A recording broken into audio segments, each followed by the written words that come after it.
Zonda Kids presents the Jesus Storybook Bible. Every story whispers his name. Written by Sally Lloyd-Jones and read by David Suchet.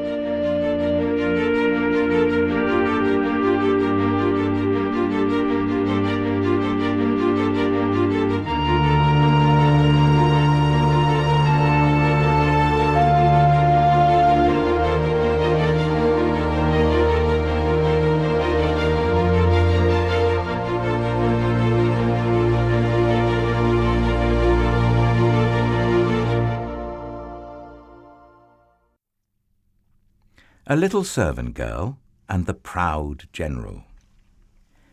Naaman was a very important man in a very important army of a very important country. So you see, he was very, very, very important.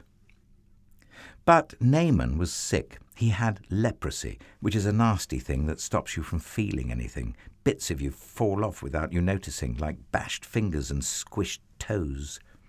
It might sound funny, but it wasn't. And Naaman certainly wasn't laughing. There was no cure. It never went away. And in the end, it killed you. Naaman needed help. Now, there was a little slave girl who worked for Naaman, and she knew someone who could help him.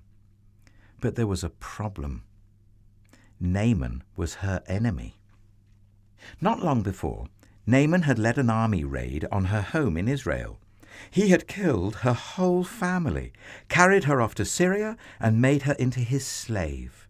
Every night she cried herself to sleep. She had lost everything. Why would she, of all people, want to help Naaman?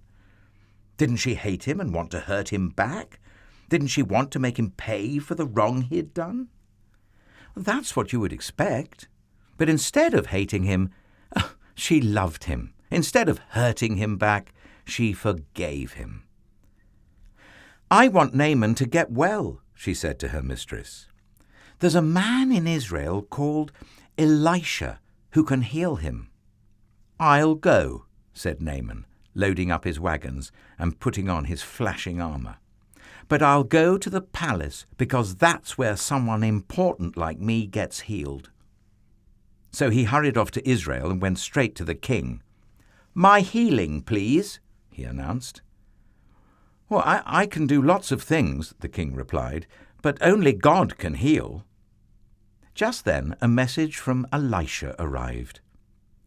"Send Naaman here," it read. So Naaman hurried off to Elisha's house. But Elisha didn't even come out and greet him. He just sent a servant instead. "Doesn't Elisha realize who I am?" Naaman thought. But what the servant said next made him even crosser. "Wash in there," he said. "Just wash?" Naaman laughed. "In that slimy, stinky river?" He looked around to see if this was some kind of joke. It wasn't. Any person can wash in a river, he thought. I am Naaman. I am important. I should do something important so God will heal me. And he rode off in a rage. Of course, you and I both know that's not how God does things. All Naaman needed was nothing. It was the one thing Naaman didn't have. God knew that Naaman was even sicker on the inside than he was on the outside, that Naaman was proud. He thought he didn't need God.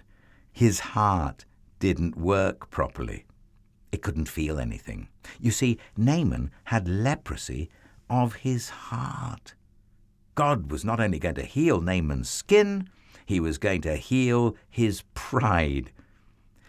Naaman finally agreed to wash in the river. And instantly his skin became smooth like a baby. Naaman wanted to pay Elisha. "God healed you. You can't pay," Elisha said. "It's free." And so it was that a very sick man was healed, all because of a little servant girl who forgave him. God knew sin was like leprosy, It stopped his children's hearts from working properly, and in the end it would kill them. Years later, God was going to send another servant to forgive as she did, to forgive all of God's children and heal the terrible sickness in their hearts. Their hearts were broken, but God can mend broken hearts.